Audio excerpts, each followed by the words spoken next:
Good afternoon, everybody. Welcome to the latest edition of Miami Hurricanes Talk with Danny, presented on Spotify and on YouTube. If on YouTube, please like and subscribe. It helps the channel out. And join Canes Connection if you haven't done so today. I'll put the link in that in the description. My guest this week is Troy Clardy. Did I get the name right? Clarity, actually. Clardy. Troy Clardy. He's the play-by-play voice of Stanford. And when I read, is a graduate of Stanford, graduated in '97 by, I believe. That is correct. Not quite the Stone Ages, but close. Yes. I noticed something here, and I read your bio, and I thought very interesting. You worked in Pittsburgh for a little while for the hmm fan out there. I interviewed somebody there a couple years ago, Pat Bostic. Yes, Good, yes. good Pat's guy, my guy. good guy. Like him, very much like him. We'll see him next week when the Panthers come to the farm. That should be a Yeah. fun one. Next year we come out there. Miami comes to Stanford. I'd like to do that once, just to Yeah, see, because at one time Stanford Stadium hosted Super Bowl 19. that's The right. Bears, That's the right. Niners, and the Dolphins. Yeah. The building looked a little bit different Yes, back yes. then. Yeah, I read here. You did play by pregame and postgame with the Oakland A's. Yep. Well, how did you feel when the A's left for Sacramento and ultimately to Vegas? Well, really, by that point, and look, I grew up an A's fan. Grew up watching Dave Stewart, who was one of my childhood sports heroes, watching the Bash Brothers, Canseco and McGuire, watching those guys do their thing, Dennis Eckersley and Ricky Henderson, and Yes. that stretch from 88, 89, 90 with the A's winning in the middle in 89. That was one of the best, one of the great dynasties. But Yeah. unfortunately, they only won one, and I think they Yeah. kind of get overlooked a little bit. And the World Series that they did win got overshadowed, unfortunately, by the earthquake. Yes. I So, read about that. childhood A's fan. So it was great to work with that team. They could not have been better in the year that I was covering them. But by that point, when and this the year I was with them was 2014. Yes. All the stuff really didn't start coming out about how the A's were really thinking of probably leaving town until about maybe around the pandemic or so. Yeah. And once I figured out and once I realized, okay, hey, this is the end It game wasn't here. going You that know way. what? Yeah, you know what? I'm good. If I loved A's baseball until A's baseball didn't quite love me back. So it is what Yeah. it is. Yeah. Also, I noticed here, you used to did pre and post game with Pitt with the Pitt Panthers. I think I mentioned that a little Yep. earlier. Yeah. Pat, you were the men's basketball, baseball, and softball on ESPN 3. Tell us about that a little bit. And you hosted Pitt. That was fun. Being a part of, and this was back when Pitt had just joined the ACC, so it was kind of Mhm. neat to watch that transition and to kind of see Stanford and its move into the ACC and kind of compare and contrast there a little bit. But Panthers, I mean, Pitt. Certainly a historic program. The Peterson Event Center, certainly an intimidating place Yes. for basketball. So certainly a Legendary fun, voice lot by of the name of Bill Hillgrove. yes, indeed, and one of my mentors, and Wow. certainly I learned a lot from being around him about what being a voice. Of a team is truly all about, and it was awesome. Stanford men's basketball went out to Pitt this past season. It was great to catch up with Bill again, and hang out with him once again for a moment or so. So yeah, I look upon my days back in Pittsburgh extremely fondly. Executive producer, by the way, too, from 2010 to 2013. I read that. Mhm. ESPN Radio. What are your memories there when you worked there from '06 to 2010? Yeah, I always tell people that I got my master's in sports radio from ESPN, working with the ESPN radio network in those days. It was certainly a lot of fun, and you learned a lot. You learned how to truly, craft radio and to plan and to all those sorts of things. And also, it was pretty cool when you get to work with high profile talent. And first thing you realize pretty quickly, and I don't think people really conceive of ESPN as an actual real live physical place, but yes, it actually is. There's a campus, Bristol, Yes. Connecticut, bunch of buildings. You can actually, physically touch the buildings and all those sorts of things.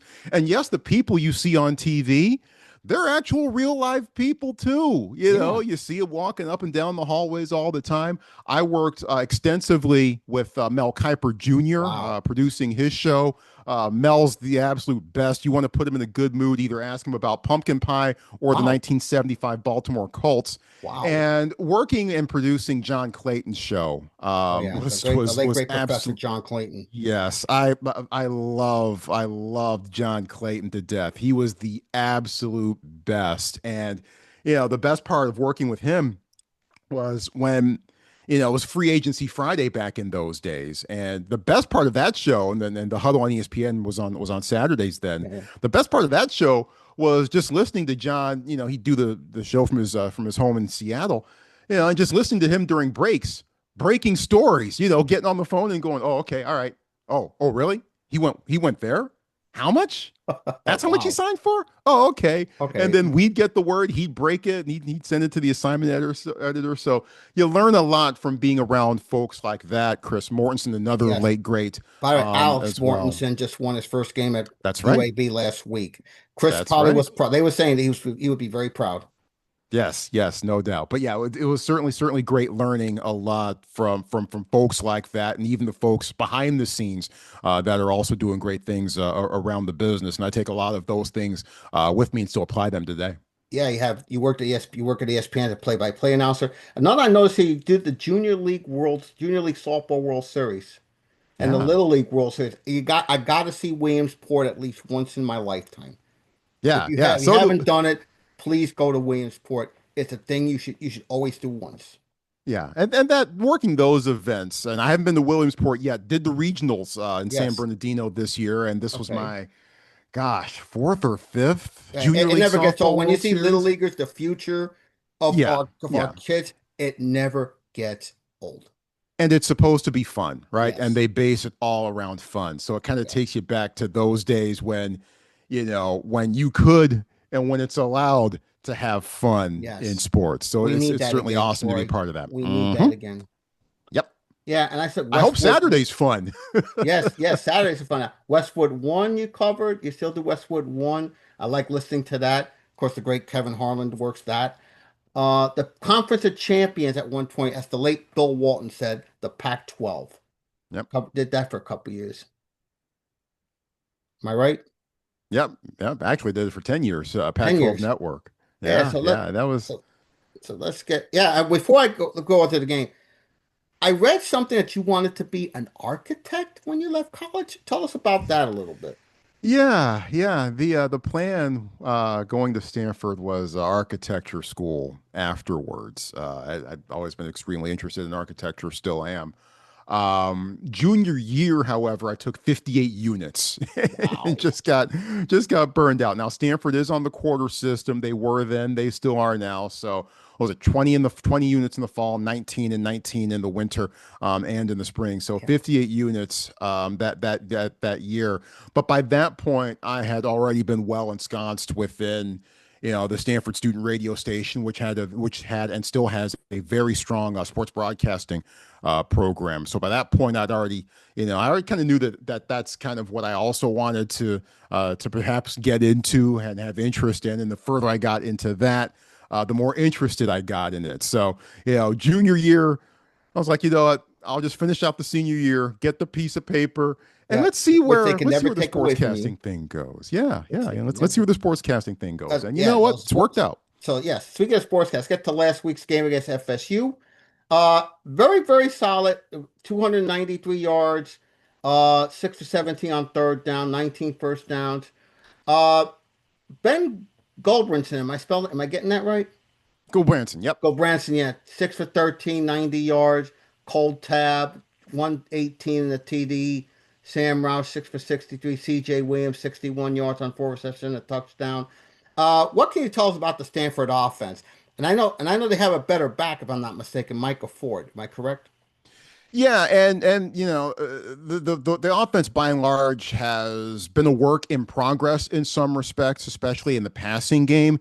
Look, the first 2 weeks it was pretty rough. There was basically no production from the passing game, but I think there were a lot of things that kind of went into that. Branson not as comfortable, not as confident in making his reads and reading defenses and making sure that he was seeing where guys were when they were open. wasn't getting a whole lot of help from the offensive line, especially against BYU. Then again, BYU can make anyone's offensive line look rather silly, and receivers weren't making contested balls. That certainly has gotten a lot better throughout the course of the season, punctuated by Branson throwing for 444 yards against San Jose State in a comeback win for the Cardinal over the Spartans. 444 yards, by the way, the third most in Stanford single game passing history. And, Stanford's had a couple quarterbacks come through that school over the decades. So for Ben to Kind be of that think high John on that Elway. list, yeah, okay, just to name a few, but yeah, for Ben to be that high on that list speaks volumes for that. So passing game has been a work in progress. It has certainly improved. Running game has been a little bit hit and miss in some respects as well. The big thing to watch has been the offensive line, and they've just suffered a lot of injuries, especially on the interior of the line. Stanford already down to in season anyway. Third, sometimes even fourth options at the left guard and the right guard positions. And that could very well continue once again here this week against the Miami Hurricanes, whom I'm told have a pretty decent defensive Yes, I line. was So going to that get to might, that too, by the way. yeah. I'm going to So get that to that that. might, so Al that'll Netter. certainly be a key to watch. Al Netter is the Stanford O-line coach. How is he prepping his tackles, Prongos and House, to take on Bain and Mesidor? Yeah, and that to me that's the key of the game, and really I'm going to throw the entire Miami defensive line in there as well, because certainly just because Bain and Messidor may start outside, they might not necessarily finish Yeah. inside. So we'll see how that works. And look, really the thing you have to do, and talking to a couple folks earlier this week, the thing you have to do is make sure that you can help out as much as you possibly can, right? Mhm. Because both of those guys in all likelihood are going to be providing pressure as much as they possibly can. Stanford has to figure out ways to hold up.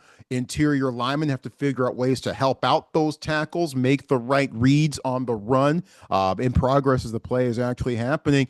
Running backs are probably going to have to get involved in pass pro as well, which has been good, especially from Micah Ford, although he got hurt, one of several injuries for Stanford last week against Florida State. Branson, of course, being one of them, Ford being another. Emeka Ugorji, a true freshman right guard, he was knocked out of the game also Wow. as well. In fact, at one point, Ugorji was sitting on the cart outside of the medical tent on the Stanford sideline, and they were about to make the drive back up to the locker room, but they couldn't because that's when Ben Branson got hurt. So Wow. Emeka had to sit there on the cart and wait for them to first put Ben in the medical tent and then load him onto the cart so they could drive both of them back up to the Oh, locker room. It wow. was that kind of game last week. So Stanford down to plans C and plans D in some respects in the interior offensive line. And it's going to be up to those guys to A, hold their own, and B, help out the tackles when necessary, because that is certainly going to be, I think, perhaps the key to the game for Stanford here on Yeah. Saturday. And that's the key right there. You mentioned that. Um, how is Stanford's defense prepared to face Carson Beck and that Miami offense, especially them coming off a loss to Louisville? Yeah, and it's going to be intriguing to watch, and obviously I'm sure that the narrative, in South Florida and throughout Hurricane Nation, has been, oh my God, Carson Beck threw 4 interceptions and all those sorts of things. And Yeah. look, last week's result doesn't necessarily change my overall thoughts on the Hurricanes, because they certainly look to me like still one of the more complete teams in college football at this point. Now, they can be beaten. Yes. Louisville proved it. Can Yes. they be beaten by Stanford? They'll certainly try. And with a defense that has gotten its best pressure from its defensive line, not necessarily its edge rushers, although those guys can certainly wake up and have great sequences too. But Clay Patterson has been terrific up front, leading the way for the defensive line. A couple of fantastic inside linebackers in Josiah Galvan and Matt Rose, and a secondary that besides the offensive line, the other room that has been dinged up by injury has been the secondary. Colin Wright, another starter for Stanford, and Stanford's best cover corner, he got hurt in the second quarter against Florida State last week too. So his availability, as you and I have this conversation, very much in question at this point. That's not necessarily a good position to be in when you're facing a couple of guys in CJ Daniels. I'm going to have to retrain my mind to not see number 7 for Miami and say Xavier Restrepo's name. Yeah. That was a bad dude. And Yes, he obviously was. Malachi Tony, who is blown up as a true freshman. And oh, by the way, Stanford will be missing one of its safeties in Mitch Lieber. He got called for targeting very late, Oh, very wow. vicious hit on Tommy Castellanos, the Florida State quarterback. Yeah, yeah. So he'll miss the first half of this upcoming game against Miami. So Stanford will be shorthanded. They're gonna have to pull, try to get as much pressure as it can on Beck, make things easier potentially on the secondary. And if and when that doesn't happen, or if and when it's not called for, guys on the back end are going to have to hold up their end of the deal. So it's really going to have to take a team effort for Stanford What defensively. is the most intriguing one-on-one matchup you want to see in this game? Well, I hope I see Colin Wright versus Malachi Tony, perhaps, because that would mean that Stanford's best cover corner is out there and ready to rock and ready to go. Failing that, and I'll kind of cheat on the one-on-one part of this, but Josiah Galvan and Matt Rose, the inside linebackers, against a very, very physical Miami running game. Can the Stanford defensive line hold its own up front across the line of scrimmage and allow Rose and Galvan to make the tackles on guys like Fletcher and Shamar Brown and guys like that? Lyle. I can Stanford limit what is probably going to be the best running game that Stanford faces this season in all likelihood. We'll see what other things develop. I'm keeping an eye on Notre Dame because we got to play them to close out this season. But I'll kind of cheat here a little bit Please, instead of please going do. the one-on-one way and go maybe, Yeah. room to room. So I'll Okay, go fair, inside fair. linebackers against the Hurricanes running game with a little help from the defensive line. Yeah, and you can cheat on this next one if you can as well. Who is the less heralded player for Stanford that could have a big impact in this game? And you can go any way on this. Yeah, wow, that's a good question. Less heralded as far as a guy who could have who could have A a big good game. impact in this game. I'll go with Caden High on that Okay, one, okay. a wide receiver who has had moments, especially against San Jose State, 5 catches for 110 yards that night, including a 34-yarder on a crucial fourth down on Stanford's game-winning drive with inside 2 minutes to go against the Spartans. And High, a guy who it can bring a bit of wiggle, a bit of yardage after catch, and those kinds of things. And that's what we kind of had him pegged as coming in. And I'm not necessarily sure that we've seen a lot of that this year, but he has been able to get downfield and make catches in that respect. So that's been kind of a nice surprise to see. Now he can still do make those catches on quick screens and things like that and make guys miss in the open space.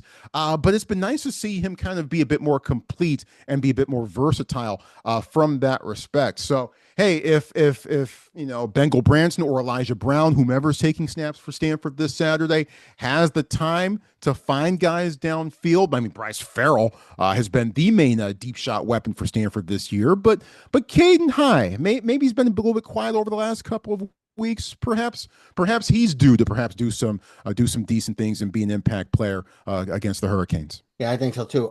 You mentioned keys to the game earlier, but what is the single most important factor for Stanford to win this game? Is it controlling the Well, line of scrimmage, winning the yeah. turnover battles, or something else? Yeah, all of the above, really. It's got to be all of the above. You got to keep the quarterback clean and healthy. Got to open up holes for the running backs. Got to be successful on first down, be successful on third down. Make it, second and manageable, third and manageable, and convert when you need to on third down and on fourth down. I mean, a lot of folks search for deep keys, right? X's and O's and things like that. And hey, those things are great, but quite honestly, a lot of this game is just going to boil down to simple blocking and tackling. Whomever executes those things better is going to put themselves in a better position to win this ball game. And obviously, that's on both sides of the ball. Stanford Yes. defensively, you look at most of their numbers and you go, oh, they're towards the bottom in a lot of the defensive statistical categories that a lot of folks care about. Mhm. However, they are 38% on defensive red zone touchdown Wow. percentage. Did not know that. That's best in the ACC. And that's even more impressive when you consider that only 4 teams in all of FBS have allowed more red zone touchdown trips than the Stanford defense. So Wow. limiting teams to 3 points and in more than a few cases, 0 points defensively, if and when the Hurricanes get inside the red zone, that's certainly going to be a key as well. But yeah, I mean, it's going to boil down to all the simple stuff: blocking, tackling, taking care of the football, winning the line of scrimmage, and all those boring cliches that coaches often spit out. But more often than not, they're cliches because they're true. Those are the things that determine the outcome of ball games. Yeah, exactly. Trench play, all the good stuff. Whoever wins in the trenches is going to win the ball game, Yeah. etc. Yep. I know you can't make it because you're calling the game, but how do you think this plays out gut feeling? No clue. Quite honestly, no clue. I mean, I do think that we'll likely know some things early on. If there's too much heat on Stanford's quarterbacks, if the Cardinal are unable to run the ball, if they're unable to punch it in and get six, because getting six has been a problem in the red zone for Stanford offensively too. Ooh. If they're unable to either make opportunities or capitalize on the ones that are presented to them, and things don't go well for Stanford early, I think we might have an indication. Now, just like last week, I think we knew early what kind of game the Hurricanes were going to be in for, Absolutely. because Louisville Absolutely. came out and they schemed them. They out Yes, Jeff schemed Brom them. had a game plan. He certainly did. So, through all kinds of stuff that I'm sure that defensive crew was not ready for. So, I mean, hey, it works the other way as well. It's not just determined upon if Miami's interested in playing the ball game. It's determined upon if Miami's ready for some things that Stanford might try to throw at the Hurricanes. I So noticed the three I tight end think I set. yeah, exactly. Yeah, having 3 quarterbacks out there on the field. I mean, who does that? So I I was think, surprised by that. And he came off a bye week. uh-huh. And here's the thing, Jeff Brom has proven to beat top 5 teams. He did that at He's got Purdue. the He's done that record. in Louisville. Yeah, which makes it's kind of funny. Miami and in some cases Louisville kind of in the same boat, right? They win a lot of games, they win a lot of big games, but they step on a rake somewhere along the way, right? I mean, heck, it happened last year to Louisville at Stanford. Lost the game, walk-off field goal out at the farm. And of course, Miami, which it still blows my mind, the Yes. Hurricanes have been in the ACC 20 years and still have yet to win the conference. Always find a way to lose that one Yeah. game Yeah. And that you don't you're necessarily see familiar with coming. Mario Cristobal, coaching the Yeah, Hurricanes. our I old know you friend, remember him from in Oregon. our old How many friend. Yep. times did he have I call it they call it in Oregon the Mario special. Highly ranked team, Uh-huh. Stanford's the lower ranked team. Stanford's found a way to beat this guy. Well, and with help from Mario refusing to run the ball, refusing to run or kneel down Yeah, on and the we're football. we're always reminded on the Yeah. kneel down a couple years ago. Uh-huh. We're always reminded of that. hmm So Yeah. look, So Troy, I know you got a long flight to Miami, so I'll let you go with this. What's the best way for your listeners to follow to connect with you and follow your work, and what's your final thoughts to leave our audience with? yeah, I mean, on the radio side, every Stanford football game is on Sirius XM nationwide. So obviously, be able to tune into us there. There's also the TreeCast, the official podcast of Stanford Athletics. New episodes drop every Thursday morning. So Amazon, Apple Podcasts, Spotify, and the Go Stanford app, probably the 4 best ways Mhm. to check out those respective products. And really, looking forward to being at Hard Rock Stadium, a building that's been kind to Stanford Yes, historically. The Jim Harbaugh. 1993 Blockbuster Bowl. That was Bill Walsh, the first year of his second term as Stanford's head Yeah, coach. And he went down there and he beat Joe Paterno's Penn State Nittany Lions 24-3 to cap that season. And then the 2011 Orange Bowl, in which yeah. Stanford just hammered Virginia Tech in the second half, 40-12, ended up being that final score. Andrew Luck was the quarterback that day. And that 2010 Stanford team, for my money, certainly the best Stanford football team of my lifetime. And if you made the argument that it's the best Stanford football team that's ever been fielded, I wouldn't be mad at that. So the history for Stanford inside this Jim building, even Harbaugh's though it looked a final little game, by bit the way. different. What's that? Jim Harbaugh's final game at Stanford That's before he went right. to San Yeah. Francisco. Yeah. So even though the building will look a little different from the previous two times that Stanford has been there, the history is good in that building. So can Stanford make history again this week? We'll all find out. All right, Troy, listen, I know you have a long flight. Thank you so much for coming on. Greatly appreciated. Safe travels to South Florida. And hopefully, if I get to Stanford next year, I'll probably hope to look you up. Maybe we'll get together in person. Yeah, come to the farm. We'll be glad to have you. Thanks a bunch. Really appreciate the time. Stay safe, stay healthy, stay sane, and go Stanford. Okay, take care.